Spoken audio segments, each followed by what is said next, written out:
नमस्कार, मी सौरभ कोरटकर. हेल्थ टाईममध्ये तुम्हा सर्वांचं स्वागत. आणि रोज आपण या एपिसोडमध्ये, या शोमध्ये आरोग्यविषयक वेगवेगळे विषय निवडून त्याबद्दल तज्ज्ञांकडून सल्ला घेतो. आणि आज सुद्धा आपण अशाच एका विषयाबद्दल बोलणार आहोत. आजचा आपला विषय आहे मूळव्याध समस्या आणि उपाय. त्याबद्दल बोलण्यासाठी आपल्यासोबत आहेत डॉक्टर संदीप अग्रवाल. सर, स्वागत तुमचं महाराष्ट्र मध्ये. नमस्कार. ते स्वतः जनरल सर्जन आहेत, त्याचबरोबर पाईल स्पेशलिस्ट आहेत. पुण्यातल्या अथर्व हॉस्पिटलचे ते डायरेक्टर सुद्धा आहेत आणि या क्षेत्रातला त्यांना खूप मोठा अनुभव आहे.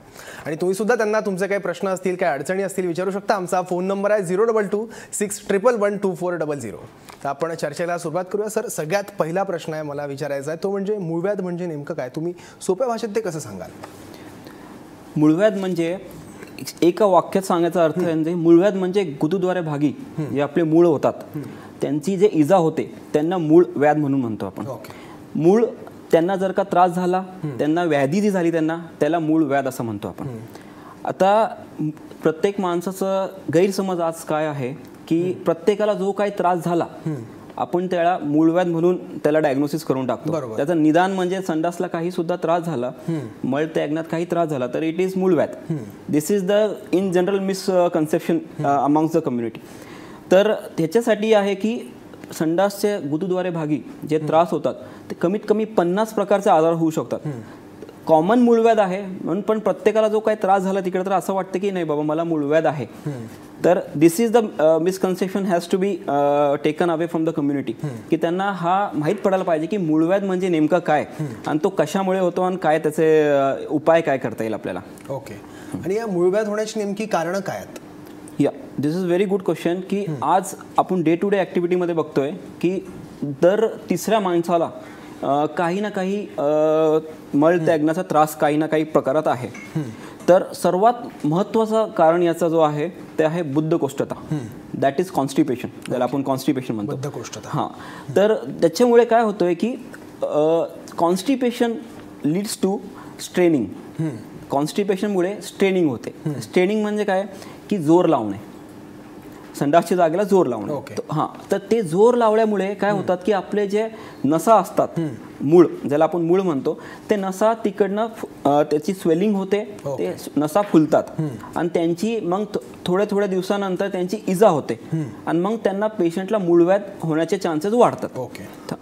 Constipation is the main problem. तर कॉन्स्टिपेशन हा का व्हावा?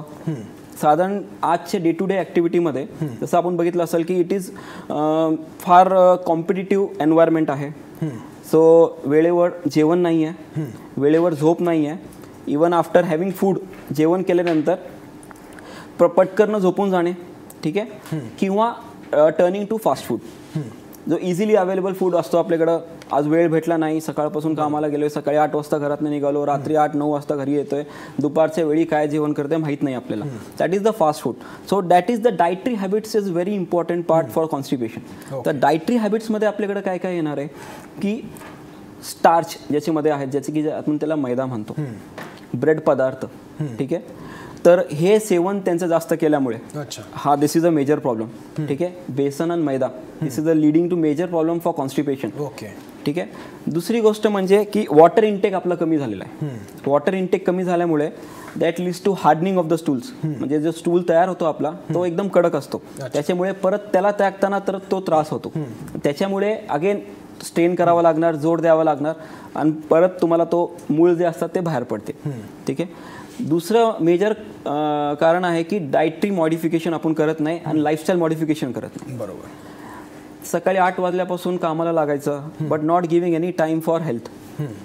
नो सॉर्ट ऑफ एक्सरसाइज, सारखं बसून काम करणे. ठीक आहे. These are all things leading to constipation and all these things will lead to मूळव्याध. दुसरं कारण याच्यामध्ये असं आहे की जे लोकांना मोर कॉमन इज द जे लोक प्रेग्नेंट असतात, फिमेल्सला प्रेग्नन्सीमध्ये कॉन्स्टिपेशनचे चान्सेस वाढतात. It is because of the pressure तो असतो आणि दुसरं म्हणजे आयनचे टॅबलेट चालू असतात. ठीक आहे. तर प्रेग्नन्सी हा एक दुसरा कारण आहे. तिसरं कारण लहानपणापासूनच आपले जेवणाचे जे सवयी असतात अजिबात आपण त्याच्यावरती लक्ष देत नाही आणि ते सवयी आपले कंटिन्यू चालू राहतात. अजून कारणं आहेत की अदर मेडिकेशन्स आहेत, जे लोक अँटीसायकोटिक ड्रग्सवरती असतात किंवा. आणि दुसरी गोष्ट म्हणजे smoking and alcohol. These are all things leading to constipation and these are all things leading to again मूळव्याध. हे सगळ्या कारणामुळे मूळव्याध होण्याचे चान्सेस वाढतात. ओके, ठीक आहे. सर, मग तुम्ही सांगितलं की मैदा असेल किंवा बेसनाचे जे पदार्थ आहेत त्यांच्या अतिसेवनाने आजार होतो. बद्धकोष्ठता हे याचं मुख्य कारण आहे. पण यावेळी जेव्हा गुदद्वाराचा कुठला आजार असतो किंवा ते कुठलं दुखणं असतं, यावेळी नेमकं मूळव्याधाचं हे ओळखायचं कसं? कारण तुम्ही सुद्धा म्हटलं की काही झालं की आपण असं समजतो की तो मूळव्याधच आहे. Right, absolutely right. कसं करायचं? डिटेक्ट कसं करायचं? तुमचे लक्षणं काय आहेत त्याच्यावरती, तुम्हाला त्रास काय होतो याच्यावरनं. जरी समजा तुम्ही मला फोन करून विचारला उद्या की मला असा असा त्रास होतोय, I can diagnose you on the telephone only की तुम्हाला त्रास काय होतोय आणि तुम्हाला निदान काय आहे तुमचं. ओके, याचे लक्षणं काय असतात त्याच्यावरनं आपल्याला माहीत पडायला पाहिजे. सर्वात इम्पॉर्टंट आहे की जेव्हा माणूस म्हणजे भीतो त्या गोष्टीला, तो आहे रक्त पडणे, ब्लिडिंग झाली तर सर्वात पहिला माणूस घाबरणार आणि तो म्हणणार की नाही बाबा मला मूळव्याध झालेला आहे. तर सर्वात महत्त्वाची गोष्ट आहे की तो ब्लिडिंग जी होते ती कुठल्या प्रकारची आहे. ठीक आहे, याच्यामध्ये विचारायला पाहिजे त्याला की टॉयलेटला बसल्यानंतर इमिजिएटली ब्लिडिंग होते, रक्त असं धार लागते लगेच रक्ताची, आणि तो रक्ताचा कलर कुठला आहे त्याच्यावरनं आपण सांगू शकतो की हा मूळव्याध आहे का फिशर आहे का हा फिस्चुला आहे. तर it is the course of the bleeding that will determine की हा मूळव्याध आहे का फिशर आहे. ठीक आहे, समजा तो जर का रक्त जो पडत असेल तो गडद लाल असणार एकदम. ठीक आहे, तर it is more chances towards going to the lower canal, म्हणजे लोअर संडासच्या जागेचा त्रास आहे असं आपण लक्षात घेऊ शकतो. पण समजा पेशंट एकाने कंप्लेंट केली की मला कायम काळस टॉयलेट संडास होते, तर दॅट इज द टाइम की you cannot immediately diagnose that is a मूळव्याध. दुसरे कारण आहेत त्याचे, जसं की कॅन्सर सुद्धा असू शकतो आतला, जिथनं वर्ण रक्त वाहतोय आणि तो मग काळा होऊन बाहेर पडतोय. ओके, म्हणजे काळं ब्लड असेल तर कॅन्सरची सुद्धा शक्यता असते. या it is like upper GI bleeding ज्याला आपण म्हणतो, म्हणजे पोटाच्या वरच्या भागामध्ये कुठं तरी ब्लीड होतोय आणि तो बाहेर येऊन मग तो काळा रंग घेऊन येतो. पण जेव्हा तोच रक्त जर का संडासच्या जागेतनं बाहेर पडतो, त्याला बाहेर येण्यासाठी हार्डली 10 to 15 सेंटीमीटरची जागा असते पास करण्यासाठी, तेव्हा तो एकदम लाल गडद रंग असणार. तर ओनली रंगामधनं आपण ओळखू शकतो की हा मूळव्याध आहे का ही सफरिंग फ्रॉम अदर डिसीज. ठीक आहे, ब्लड एक झाला भाग. दुसरी गोष्ट, टॉयलेट करताना ब्लड पडतो का टॉयलेट करायच्या अगोदर ब्लड पडतो, ह्याच्यावरनं आपण निष्कर्ष काढू शकतो की बाबा हा फिशर आहे का मूळव्याध आहे. टॉयलेटला रक्त चिटकून येतोय का टिश्यू पेपरवरती लागतोय का टॉयलेटच्या पॅनमध्ये इमिजिएटली रक्त पडतो. ठीक आहे, तर त्याच्यावरनं आपण लक्षात घेऊ शकतो नाही बाबा दिस पेशंट इज सफरिंग फ्रॉम मूळव्याध. ठीक आहे, दुसरी गोष्ट म्हणजे जे याचे लक्षणं आहेत दॅट इज द पेन. सतत तुम्ही बघितलं असेल ते पेन एवढ्या प्रमाणात असतो दुखणं की that hampers your daily lifestyle. बरोबर. ठीक आहे, आता हा पेन जो असणार सर्वात महत्त्वाचं म्हणजे टॉयलेटला बसताना, ठीक आहे, किंवा टॉयलेट झाल्यानंतर he is not able to sit also. या प्रमाणात पेन होतो. तर याच्यामध्ये आपल्याला लक्ष द्यायला पाहिजे की मूळव्याधमध्ये पेन असणारच ह्याची काही गॅरंटी नाही आहे. ठीक आहे, मूळव्याध can also lead to painless piles ज्याला आपण म्हणतो, पेनलेस ब्लिडिंग, दुखणार नाही पण ब्लिडिंग होत राहणार. ओके, ठीक आहे, हा सुद्धा मूळव्याध असू शकतो. येस, दुखणार नाही पण तो ब्लिडिंग राहणार. बट त्याचाच कॉन्ट्रोवर्सी कसं आहे दॅट इज फिशर. फिशरमध्ये ब्लिडिंग, पेनलेस ब्लिडिंग बद्दल सुद्धा आपण बोलू, पण आता पहिला फोन आला आपला चंद्रपूरवरनं. राकेश आहेत. राकेश, तुमचा प्रश्न विचारा. सर, मला आता जवळपास 20 दिवस झाले ब्लडिंगचा त्रास चालू आहे आणि थंडाच्या जागेवर मी त्याच्यामध्ये बघितलं त्रास आहे, कट लागून आहे सर. कट लावून येतोय. ओके, आणि जवळपास मला 7 वर्ष अगोदर 7 वर्षापासून हा त्रास चालू आहे. 1 वर्ष अगोदर कधी म्हणजे उमरते, म्हणजे पुन्हा पुन्हा रिटर्न प्रॉब्लेम चालू होतो तो. आता 20 दिवस झाले सर हा त्रास चालू आहे. ते मेन म्हणजे असं काही सांगा की जो कट लागून आहे ना ती जागा म्हणजे अशी ट्यूब लावा असं कोणता मलम सर एकही सक्सेस मलम अशी वाटत नाही. म्हणजे कसं लावल्याबरोबर 15-20 मिनिटं, म्हणजे 15-20 मिनिटं एक दिवस 2 दिवसात असा आराम भेटणार बा म्हणून. आणि मेन म्हणजे चहा पिला ना, हा मला प्रॉब्लेम चहा पिला की चहाचं प्रमाण जास्त झालं तर प्रॉब्लेम चालू होतो. आणि मधात 1-2 वर्ष मी चहा बिलकुल पिला नाही. हा, आणि बस म्हणजे काही बाळाचं तेलकट वगैरे खाल्लं नाही, तर 1-2 वर्ष मधातले एवढे बहुत चांगले गेले. तर हा नक्की प्रॉब्लेम मला कशामुळे असू शकतो. हां, सर्वात पहिले नमस्कार राकेश. माझा तुमचा प्रश्न मला लक्षात आलेला आहे, तुम्हाला काय विचारायचं आहे. तर सर्वात महत्त्वाचं म्हणजे Rakesh, first thing is like हा आजार जो तुम्हाला आहे हा तुम्हाला रिकरंट होत राहतो. रिकरंट म्हणजे वारंवार. तुम्हाला थोडे दिवस तुमचे चांगले जातात आणि त्याच्यानंतर तुमच्या जेवणामधनं समजा फरक झाला तर तुम्हाला हा आजार परत जाणवणार. तुम्हाला सध्या त्रास काय होतोय की तुम्हाला initially this is leading to fissure जो आहे, ठीक आहे. फिशरमध्ये तुम्हाला काय होतं की तिकडं एक छोटीशी एक इजा होते. जसे आपल्या पायाला भेगा पडतात तसं संडासच्या जागेला सुद्धा भेगा पडतात, त्याला आपण फिशर म्हणतो, ठीक आहे. तर काय होतं की जेवणातनं समजा फरक पडला किंवा तिखट सेवन करण्यात आलं किंवा बेसन आणि मैदा सेवन करण्यात आला आणि भरपूर प्रमाणात पाण्याची डिहायड्रेशन वगैरे आपल्याला झालं तर तुम्हाला हा त्रास जाणवणार. तर त्याच्यासाठी कसं आहे की you haven't modified your lifestyle. Dietary modification तुम्ही केलेलं नाही आहे, त्याच्यामुळे तुम्हाला दर महिन्याला 2 महिन्याला हा त्रास होणार. संडासची जागेला कट बसणार, एक तो कट परत भरणार, पण तो भरताना काय होणार की ती जागा फायब्रोसिसनी भरणार, तो नॉर्मली भरणार नाही तसंच. मग तो भरणार आणि मग संडासची जागा आपली जी आहे ती बारीक होत राहणार. त्याच्यामुळे तुम्हाला टॉयलेटला परत सारखं जाऊन स्ट्रेनिंग करावं लागणार आणि ती जी स्ट्रेनिंग म्हणजे जोर लावण्याने अगेन तुम्हाला तो मूळव्याध होण्याची शक्यता वाढते. तर सर्वात महत्त्वाची गोष्ट आहे की ते जो तुम्ही मलम लावताय किंवा तुम्ही जे काय चूर्ण वगैरे काय खात असणार आहे समजा, तर ही चांगली गोष्ट नाही आहे. त्याच्यावरती उपचार जो आहे तुम्ही जवळचे तुमच्या डॉक्टरांना दाखवायला पाहिजे, जे सर्जन असतील त्यांना दाखवून त्याचं निदान करून घ्यायला पाहिजे. फोनवरनं सगळंच डिटेल सांगू शकत नाही, पण तरी मला असं वाटतं की तुमचा जो आजार आहे सध्याचे तुमच्या याच्यावरनं मला फिशर वाटतोय and that is going to lead to पुढं तुम्हाला तो मूळव्याध होणार तुम्हाला त्याच्याने. पण तुम्हाला सध्या डायटरी मॉडिफिकेशन करणं म्हणजे भरपूर जेवणातनं सलाद वगैरे घेणं गरजेचं आहे आणि डेली मॉर्निंग वॉक कमीत कमी 20 ते 30 मिनटं मॉर्निंग वॉक करायला पाहिजे आणि 3 ते 4 लिटर पाणी, हा फार महत्त्वाची गोष्ट आहे, याच्यावरती दुर्लक्ष करू नये. आणि तिखट आणि तेलकट हा जो जेवणाचा पदार्थ असतील ह्याच्यातनं जरा लांब राहायला पाहिजे आपल्याला. आणि जवळच्या डॉक्टरना आपल्याला दाखवा, नेमकं तुम्हाला आजार काय आहे ते तपासून सांगतील तुम्हाला. सध्या प्रोक्टोस्कोपी सर्वात पहिलं तुम्ही ते करायला पाहिजे. प्रोक्टोस्कोपी केल्यानंतर आपल्याला माहीत पडणार नेमकं तुम्हाला मूळव्याध आहे का नाही. सर पुढचा फोन पुण्यावर नाही, तुमच्याच गावावर नाही. ओके, सुनील कळुसकर आहे. तर सुनील तुमचा प्रश्न विचारा. हा सर, मी ते व्यवसायाने दुकानदार आहे. हा, मी म्हणजे खुर्चीवर मला 3 तास बसावं लागतं, मग मला त्रास होते सकाळचं संडास करताना असं. ओके, अच्छा, नमस्कार सुनील. जसं की मी आता थोड्या वेळापूर्वी सांगितलं की बसून काम करणे, ठीक आहे, हा सर्वात मोठा प्रॉब्लेम आहे की पण बरोबर वी कॅनॉट डिनाय इट. आपल्याला तर काम तर करावं लागणार आहे. नुसतं बसून काम करणे आणि बाकीच्या ह्याच्यावरनं लक्ष न देणे हा फार महत्त्वाची गोष्ट आहे, जी आपण दुर्लक्ष करतो. जसं मी आत्ता सांगितलं, जसं की जेवणातले पदार्थ जे आहेत, जेवणातनं तुम्हाला सलाद इन्क्रीज करायला पाहिजे, तुमच्या जेवणातनं पाण्याचं प्रमाण इन्क्रीज करायला पाहिजे. जर का तुम्ही ह्या सगळ्या गोष्टींना जर का तुम्ही ओव्हरकम करता आला तुम्हाला, तर तुम्हाला डेफिनेटली तुम्हाला सांगतो की तुम्हाला ह्याच्यातनं जो आहे पोट साफ न होणे किंवा संडासला जाऊन आल्यानंतर जळजळ होणे ह्याच्यातनं तुम्हाला डेफिनेटली फरक पडणार. पण तुम्ही जर का अजिबात डायटरी मॉडिफिकेशन केलं नाही, then it will lead to increasing in the severity. म्हणजे तुमची जी सिव्हिरिटी आहे ती वाढत जाणार. आज तुम्हाला पूर्ण नुसतं तुम्ही म्हणताय बसून करतो म्हणून मला त्रास होतोय, नुसतं बसून करण्याने तुमचा हा त्रास फक्त त्याच्यामुळे नाही आहे. तुम्हाला हे पण माहीत करायला पाहिजे की आपण जो जेवण करतोय त्याच्यातनं आपण किती प्रमाणात चोथा घेतोय. चोथा म्हणजे फायबरचं प्रमाण किती आहे, फ्रूट्स किती घेतोय आपण, सलाद किती घेतोय, हां, आणि पाण्याचं प्रमाण किती घेतोय दिवसातनं. हे जर का तुम्ही गोष्टीवरती लक्ष दिला आणि फक्त 20 मिनिटाचं फक्त व्यायाम करायचं आहे, जिम वगैरे काही करायची गरज नाही आहे, फक्त 20 मिनिटं चालून येणे, फक्त ह्याच्यावरती जरी तुम्ही लक्ष दिला तर मी तुम्हाला सांगतो डेफिनेटली तुम्हाला तुमच्या आजारावरती उपचार सापडणार.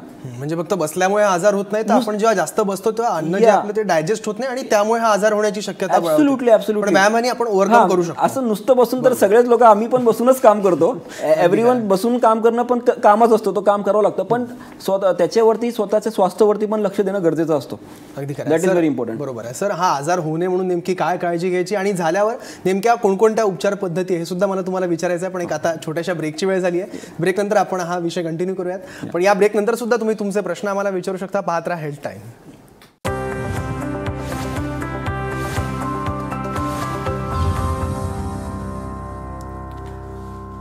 ब्रेकनंतर हेल्थ टाईममध्ये तुम्हा सर्वांचं स्वागत. आजचा आपला विषय आहे मूळव्याध, समस्या आणि उपाय. आणि या सगळ्यांची माहिती घेण्यासाठी पाईल स्पेशलिस्ट आपल्यासोबत आहेत संदीप अग्रवाल सर. सर, आपण पुढचा फोन घेऊया. पुण्यावर नाहीत राजेश कोंडे. राजेश, तुमचा प्रश्न विचारा. नमस्कार डॉक्टर साहेब. नमस्कार डॉक्टर, माझं 50 वर्ष आहे आणि माझं बैठक काम आहे. तर मला संडास मूळव्याधची जी जागा असते ते थोडीशी दुखते मला, मूळव्याधची जागा. आणि तिकडे एक कोंब पण आलेला आहे. आणि तिकडे असं टॉयलेटला जेव्हा जेव्हा मला कडक होते, बाय फ्लूक कधीतरी जेव्हा कडक होते संडासला, तेव्हा ते संडासची जागा फार दुखते आणि क्वचित एखाद्या वेळेस त्याच्यात थोडंसं ब्लिडिंग पण येतं आणि तिकडे कोंब पण आहे. आणि कधी कधी टॉयलेट नॉर्मल होते आणि तिकडे स्वीट उठल्यासारखं वाटतं आणि ठणका बसतो. तर मी फॅमिली डॉक्टरला दाखवलं होतं, तर त्यांनी सांगितलं होतं की तुम्हाला ऑपरेशन करावं लागेल. तर मला ऑपरेशनची भीती वाटते आणि आमचे काही मित्रांनी सांगितलं की ऑपरेशन करून काय उपयोग होत नाही आणि ऑपरेशन केल्यानंतर ते परत उद्भवतं. तर मला याच्याबद्दल तुम्ही जरा सविस्तर माहिती द्या. जसं मी आत्ता आपला जो विषय चालला होता याच्यामध्ये की याची लक्षणं काय काय, तर तुम्ही सगळेच लक्षणं पूर्णपणे सांगून टाकलेली आहेत. जसं की टॉयलेटला जाऊन आल्यानंतर जळजळ होणे, बगबग करणे, संडासला बसल्यावरती टोचणे तिकडं आणि कडक होणे टॉयलेट, तर हे हाताला तिकडं सूज वगैरे लागणे, तर हे सगळे लक्षणं मुळव्याची आहे तुमची. त्याच्यामुळे तुम्हाला तो स्टेनिंग जेव्हा तुम्ही करणार तेव्हा तिकडनं रक्त वाहणार, थोडे दिवस रक्त वाहणार, परत तो थांबणार. It is because of the tendency of the body. देवानी ही आपल्याला शक्ती दिलेली आहे की जेणेकरून आपण रिकव्हरी स्वतः करतो, पण ती रिकव्हरी तात्पुरताच राहणार. ती थोडे दिवस तुम्हाला ब्लिडिंग होणार, मग त्याच्यानंतर बॉडी रिकव्हरी स्टेजमध्ये जाणार, पूर्णपणे बॉडी रिकवर होणार आणि मग परत जेवणातनं काही फरक झाला तर परत आपल्याला तो त्रास जाणवणार. ठीक आहे. तर याच्यासाठी जसं तुम्ही मला सांगितलं की तुम्ही दाखवलेलं आहे आणि तुमच्या बोलण्यावरनं पण जसं मी सांगितलं थोड्या वेळ की तुम्ही फक्त मला फोन केला तरी मी तुम्हाला सांगू शकतो की तुम्हाला आजार कुठला असणार आहे. तर तुमच्या बोलण्यावरनं तर मला असं वाटतंय की तुम्हाला मूळव्याध असणार आहे. तरी तुम्ही एक सर्जनला दाखवलं पाहिजे. सर्वात मोठी गोष्ट आहे की तुम्ही पहिलं दाखवून निदान करायला पाहिजे. तर तुमच्या बोलण्यावरनं मूळव्याध हा आजार आहे. सर्वात महत्त्वाची गोष्ट म्हणजे हा आजार बरा होऊ शकतो का नाही, हा तुमच्या सर्वात मोठा क्वेश्चन तुम्हाला हा आहे. हा आजार पूर्णपणे बरा होऊ शकतो. ठीक आहे. आणि ऑपरेशनला काही घाबरायची गरज नाही आहे, कारण की तुम्ही आता जर का ही लाईफस्टाईलमध्ये जर का त्याला सहन करत बसला तर डेली ॲक्टिव्हिटी तुमची करणं तुम्हाला सोपं नाही आहे. बिकॉज रोज सकाळचा वेळ जो आहे त्याच्यातनं बाहेर पडणं इट्स नॉट पॉसिबल. कधी कधी असं होतं की 2-2, 3-3 दिवस पण जायची इच्छा होत नाही टॉयलेटला, कारण की याच्यातनं आपल्याला एवढा त्रास होतो टॉयलेटला जाऊन आल्यानंतर की असं वाटतं की काही खायलासुद्धा नको आणि टॉयलेटला जायलासुद्धा नको. मग याच्यावरनं आपली जो रेग्युलर जो आपली हेल्थ असते त्याच्यावरती पण चांगला परिणाम पडत नाही आहे. त्याच्यासाठी ऑपरेशनला घाबरायची काही गरज नाही आहे. हार्डली आत्ता जी टेक्नॉलॉजी आल्यात, आत्ता लेटेस्ट टेक्नॉलॉजी, त्याच्यामध्ये 10 ते 15 मिनिटात ऑपरेशन होऊन जाते. ॲडमिट वगैरे होण्याची पण गरज पडत नाही. तर डेफिनेटली माझा सल्ला तुमच्यासाठी असणार की जर का तुम्हाला कोणी सल्ला दिलेला आहे तुम्ही ऑपरेशन करायला पाहिजे तर you should definitely go for it. Okay sir, एक पुढचा फोन आपण घेऊया. चेंबूरवरनं स्वाती कांबळे आहेत. स्वाती, तुमचा प्रश्न विचारा. हां हॅलो, बोला. हां हॅलो, मला 7 वर्ष. हॅलो. हा स्वाती, तुमचा आवाज येतोय, प्रश्न विचारा तुमचा. हां, मला 7 वर्षापासून त्रास होता आणि मला ते स्टार्टला थायरॉइडचं पण मला औषध चालू आहे आणि ते कधी कधी असा त्रास होतो की मग कधी एकदम रक्त पण पडतं, रक्तही पडतं त्याच्यातून आणि मग ते बंद होतं. मी ते गंधर्वी हार्टची मेडिसिन यूज करते, संध्याकाळची ते घेते मी, त्याच्यामुळे मग मला बरं पडतं. परत थोड्या वेळाने आता जेवणात थोडाफार बदल झाला की लगेच परत त्रास जाणवतो. तर त्याच्यावर काय उपाय सांगता येईल का? जसं की मी आत्ता मागचे आपले जे कॉलर होते त्यांना जर सांगितलं की बॉडी हॅज अ टेंडन्सी की बॉडी तुमची रिकव्हरीला जाणार, थोडे दिवसात त्रास होणार, थोड्या दिवसामध्ये रिकव्हरीला जाणार, पण तुम्ही आजार जो आहे, तुम्ही जे फक्त सांगता की तुम्हाला थायरॉइडच्या गोळ्यासुद्धा चालू आहे, तर सर्वात पहिलं महत्त्वाची गोष्ट की तुमचं थायरॉइड कंट्रोलमध्ये आहे का नाही ते तुम्ही सर्वात पहिलं बघायला पाहिजे.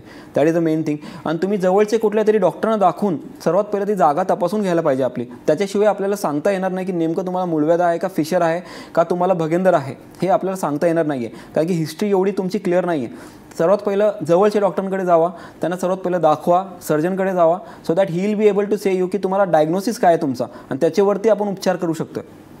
ठीक आहे सर, उपचार पद्धती आणि हा रोग आपण कसा टाळू शकतो हे 2 विषय आणि 2 प्रश्न माझे राहिले आहेत, ते मी तुम्हाला विचारणार आहे. पण आता पुन्हा एकदा एक छोट्याशा ब्रेकची वेळ झाली आहे. एक ब्रेक घेऊया आणि ब्रेक नंतर ही चर्चा अशी सुरू ठेवूया.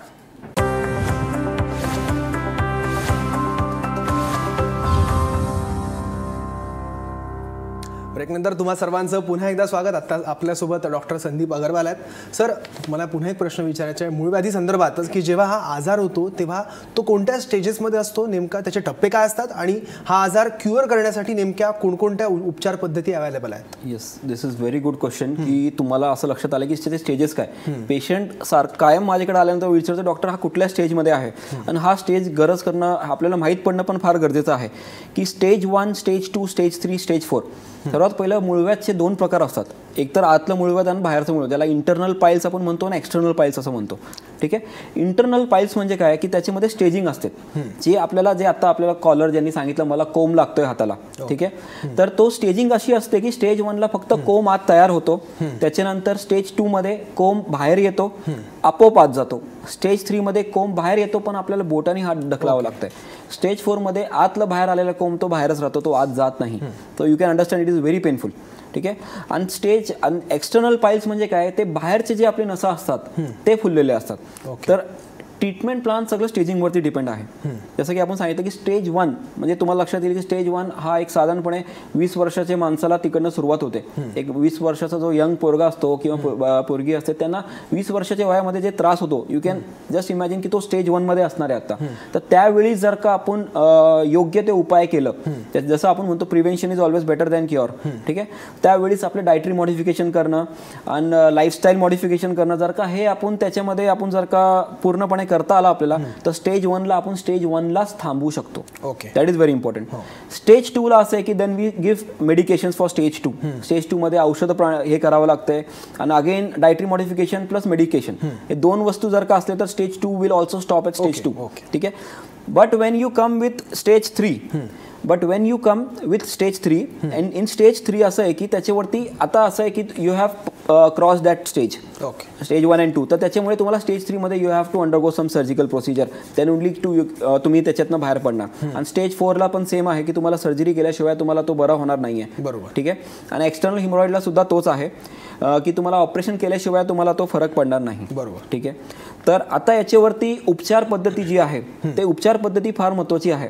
आजच्या काळात जेव्हा आपल्याला अजिबात वेळ नाही आहे ऍडमिट होण्यासाठी, आजच्या काळात आपण म्हणतो की आपला जो आजार आहे तो पूर्णपणे बरा होऊन जायला पाहिजे आणि लवकरात लवकर व्हायला पाहिजे. तर त्याच्यामध्ये ही जी टेक्नॉलॉजी आम्ही जी आणलेली आहे that is beam technology, that is the biological electrical impedance auto measurement.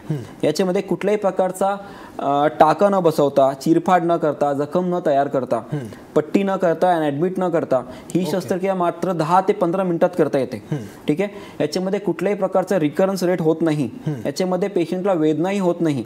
लेझरच्या तुलनेत ही जी सर्जरी आहे ती फार कमी वेळात होऊन जाते.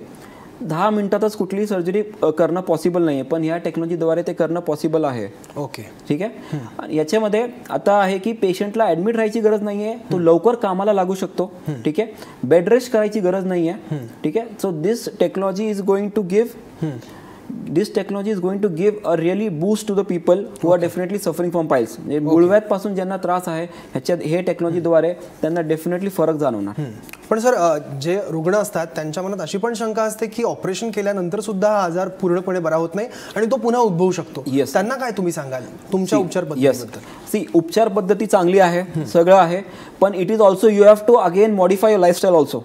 ओके, याच्यातनं जो असतो तो पूर्णपणे क्लिअर करण्यात येतो, जो आपला त्रास आहे तो पूर्णपणे जातो आज, ठीक आहे.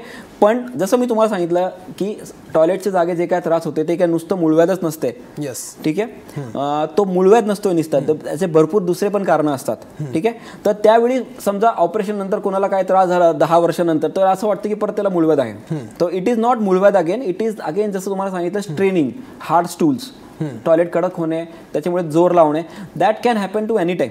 ओके, तो कधीही होऊ शकतो. पण आपण जर का डायटरी मॉडिफिकेशन आपलं ठेवलेलं आहे तर आपल्याला हे सगळे त्रास होणार नाही. पण ऑपरेशन नंतर डेफिनेटली जो पेशंटला फरक जाणवणार आणि तो पेशंटला पहिल्यासारखं जो वातावरण आहे तो त्याच्यामधनं जगू शकतो.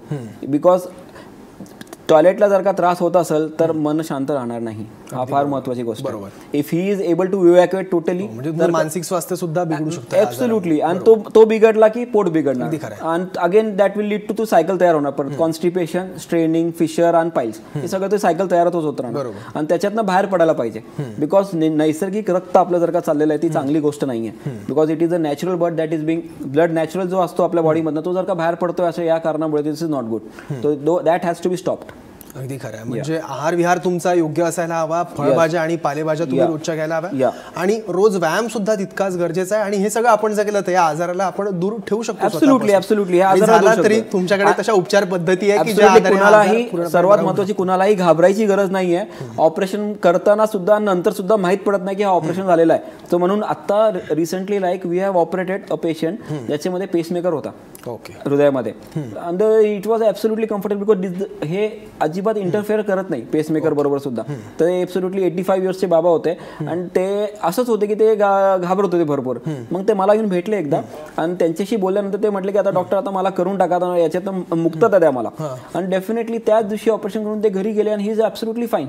अगदी खरं, म्हणजे हा आजार जो आहे तो पूर्णपणे बरा होऊ शकतो. या absolutely. Thank you so much sir, तुम्ही इथे आलात, इतकी सगळी महत्त्वाची माहिती दिली आणि ह्या उपचार पद्धती आणि कोणत्या पद्धती की ज्या आधारे आपण या आजाराला स्वतःपासून दूर ठेवू शकतो हे सगळं सांगितलं, त्याबद्दल अगेन थँक्स सर. थँक्यू. नमस्कार. आणि हेल्थ टाईममध्ये आज वेळ झाली इथेच थांबण्याची. पाहत राहा महाराष्ट्र वन.